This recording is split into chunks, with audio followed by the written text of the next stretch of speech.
नमस्कार, मैं प्रद्युम्न जोशीला नलवा।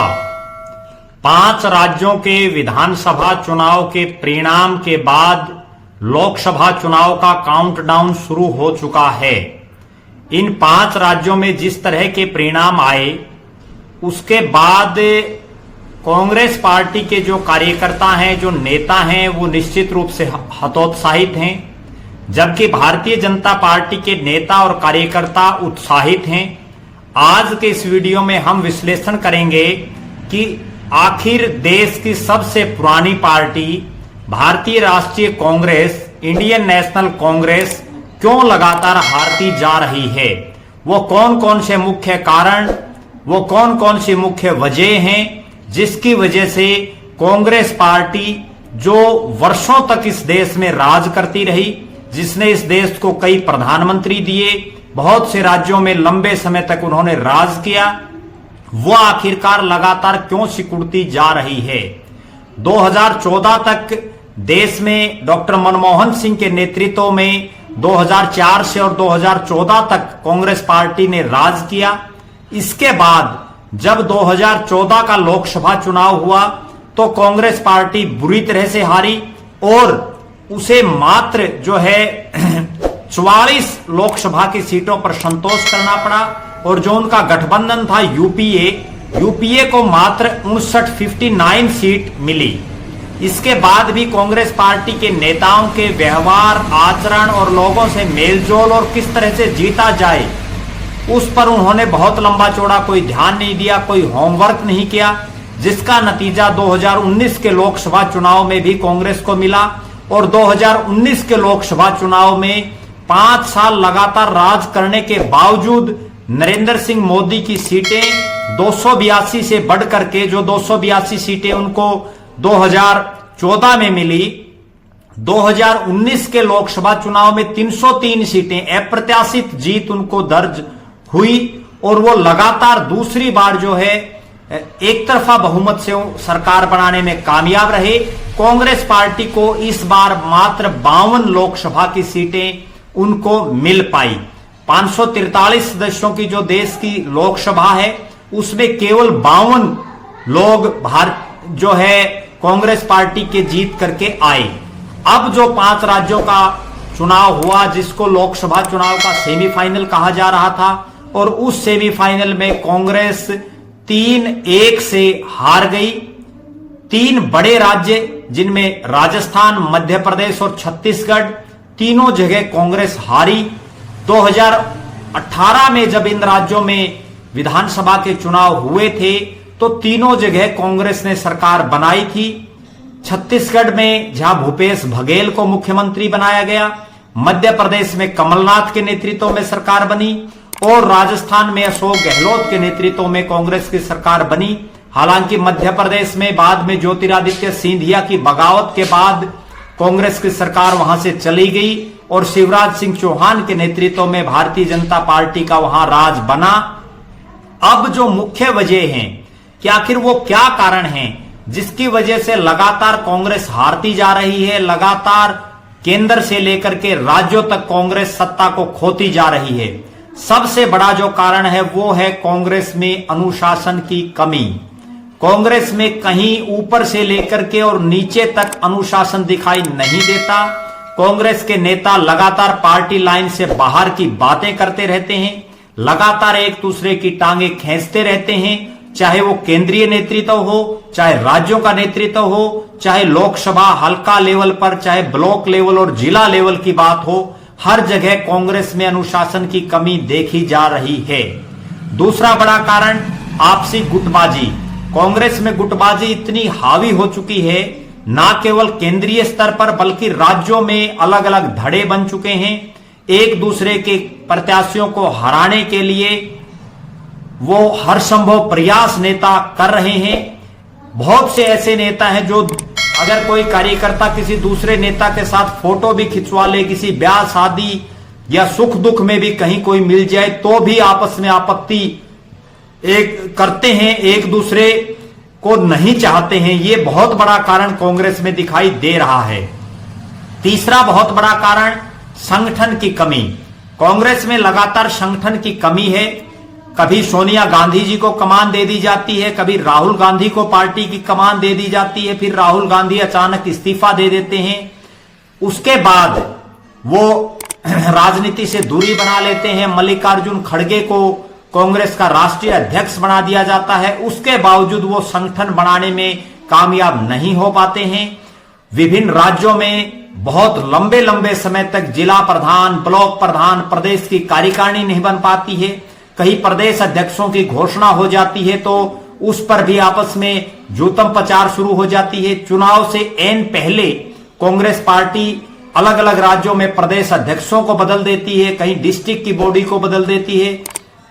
निश्चित रूप से कांग्रेस पार्टी का जो शीर्ष नेतृत्व है उसको ये समझ ही नहीं आ रहा कि आखिर किया क्या जाए, कौन वो नेता, कौन वो चेहरे हैं जो कांग्रेस पार्टी को जिताने का काम कर सकते हैं।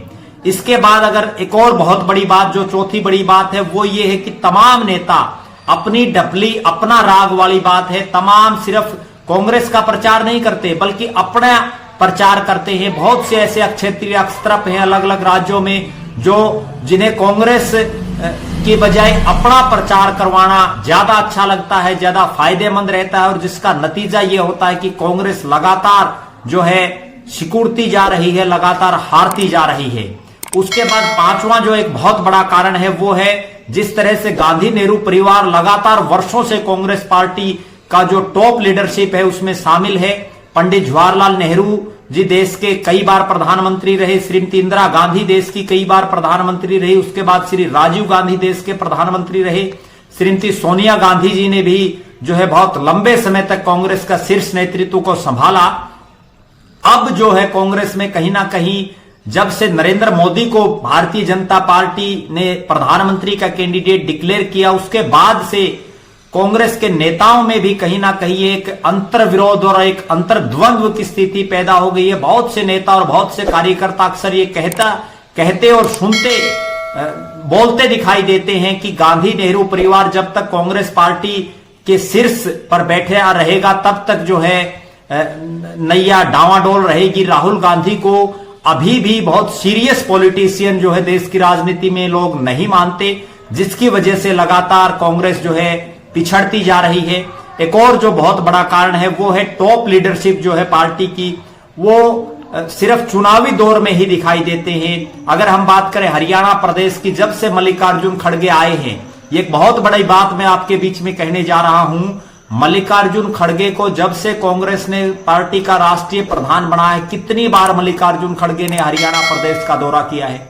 चुनाव से पहले उन्होंने कितनी बार राजस्थान का दौरा किया, कितनी बार उन्होंने उत्तर प्रदेश का दौरा किया, कितनी बार उन्होंने मध्य प्रदेश का दौरा किया, भारत के तमाम अलग अलग क्षेत्रों में वो कितनी बार गई, ये एक बहुत बड़ा प्रश्न है। जबकि बीजेपी के नेता चाहे चुनाव हो या ना हो, चाहे वो प्रधानमंत्री नरेंद्र मोदी हो, अमित शाह हो, जेपी नड्डा हो या पार्टी का अन्य जो टॉप लीडरशिप है, वो तमाम जो है लोगों के बीच में जनसभाएं, जलसे, जुलूस करते रहते हैं, अलग अलग कार्यक्रम करते रहते हैं। ये भी टॉप लीडरशिप की एक फेलियर है कि वो सिर्फ जो है पार्टी की मीटिंगों में व्यस्त रहते हैं, दिल्ली के पॉश एरिया में बैठ करके सिर्फ जो है या पार्टी दफ्तर में बैठ करके वो मीटिंगें कर लेते हैं, लेकिन जमीनी हकीकत उन्हें मालूम नहीं है या वो समझना नहीं चाहते। अगर उनको समझ है तो वो उस पर काम नहीं करना चाहते। ये कई कारण हैं। इसके अलावा एक बहुत बड़ा कारण और सबसे बड़ा कारण जिसको मैं मानता हूं वो ये है कि कांग्रेस पार्टी केवल चुनाव के दिनों में दिखाई देती है, जबकि भारतीय जनता पार्टी 24x7 24 घंटे 365 दिन फील्ड में रहती है। उनका कार्यकर्ता लगातार जनता के बीच में रहता है, उनको जो है अलग अलग टास्क दिए जाते हैं कार्य करने के लिए। लेकिन कांग्रेस में ऐसा कुछ नहीं है। अगर शीर्ष नेतृत्व कोई लेटर जारी कर देता है कि आज फला नेता की ये पुण्यतिथि है, आज फला नेता की ये जयंती है, आज ये फला दिवस है, इस पर आप कार्यक्रम कीजिए, लेकिन ऐसा कहीं कोई कार्यक्रम आपको नजर नहीं आएगा। उसमें लोग नहीं आते, नेता नहीं आते, मुट्ठी भर कार्यकर्ता ही वहां आते हुए दिखाई देते हैं। ये एक बहुत बड़ा और सबसे बड़ा कारण है कि कांग्रेस सिर्फ चुनाव के दिनों में राजनीति करती है। 20-25 दिन या 1 महीना 1.5 महीना तक जो है अपनी फील्ड में वो रहते हैं। उसके बाद फिर बहुत से तो नेता विदेशों में या कहीं दूसरी जगहों पर सैर सपाटे के लिए वो चले जाते हैं। ये एक बहुत बड़ा कारण है। इसके बाद अगर एक और बहुत बड़ा कारण वो ये है कि 2014 के लोकसभा चुनाव से पहले और उसके बाद कांग्रेस के बहुत से नेता पार्टी छोड़ करके चले गए। उसमें एक बहुत बड़ी वजह कहीं ना कहीं राहुल गांधी जी भी हो सकते हैं, क्योंकि राहुल गांधी जी जब परिवार का मुखिया होता है तो उसको पूरा परिवार को बांध करके रखना होता है, वो उसमें कामयाब नहीं हो पाए। बहुत से शीर्ष नेता, चाहे वो ज्योतिरादित्य सिंधिया से लेकर के और कांग्रेस पार्टी के अगर बात करें तो एक बहुत लंबी चौड़ी फेहरिस्त है जो पार्टी छोड़ करके चले गए। कई अब भी मन बनाए हुए हैं पार्टी में छोड़ने के लिए। उन पर भी जो है राहुल गांधी, मल्लिकार्जुन खड़गे और सोनिया गांधी, प्रियंका गांधी को विशेष निगाह रख करके उनको जो है मनाना, मनोबल करना होगा और दूसरे जो लोग गए हैं उनको वापस बुलाना होगा। इसके अलावा अगर बात करें, जो एक और बहुत बड़ी बात निकल करके आ रही है वो ये है कि कांग्रेस के नेताओं और कार्यकर्ताओं का मनोबल बिल्कुल गिरा हुआ है। 2014 से लेकर के और 2023 तक की लगातार जो हारे हैं उससे कांग्रेस का जो कार्यकर्ता है वो पूरी तरह से हतोत्साहित हो चुका है। उनका मोरल जो है अपग्रेड करना बहुत जरूरी है। अब मैं एक बहुत बड़ी बात जो आपको बताने जा रहा हूं वो ये है, कांग्रेस और बीजेपी में हार और जीत का अंतर और कार्यकर्ताओं के मनोबल की अगर बात करें, अभी जो 5 राज्यों का चुनाव परिणाम आया, 3 जगह बीजेपी जीती, 1 जगह कांग्रेस जीती, लेकिन कहीं भी कांग्रेस के कार्यालयों में, कांग्रेस के नेताओं के जो उनके कार्यालय हैं या उनके घरों पर कहीं भी कोई खुशी नहीं मनाई गई, कहीं कोई सार्वजनिक प्रोग्राम नहीं किए गए। जबकि बीजेपी अगर उसकी कहीं कोई एमसी भी जीत जाता है, कोई सरपंच भी जीत जाता है, तो भी वो जो है ढोल नगाड़ों, फूल मालाओं से जो है कार्यक्रम का आयोजन करते हैं, खुशी मनाते हैं। ये बीजेपी और कांग्रेस में जो है अंतर है। आज हमने बात की कांग्रेस पार्टी की लगातार जो हार होती जा रही है उसके बड़े कारण क्या हैं। अगले वीडियो में हम बात करेंगे कि इनमें सुधार कैसे हो सकता है, कांग्रेस पार्टी सत्ता में कैसे आ सकती है, कांग्रेस को क्या ऐसा काम करना चाहिए जिससे वो सत्ता में आ सके, दोबारा रिवाइव कर सके। उस पर अगले वीडियो में हम जो है चर्चा करेंगे। आप लगातार हमारे साथ बने रहें, हमारे फेसबुक पेज को लाइक और फॉलो करें, यूट्यूब पर चैनल को सब्सक्राइब करें, बेल आइकन घंटी का बटन अवश्य दबाएं, वीडियो को ज्यादा से ज्यादा शेयर करें, अपने कमेंट्स अवश्य लिखें। बहुत बहुत धन्यवाद। आपका अपना प्रद्युमन जोशीला नलवा।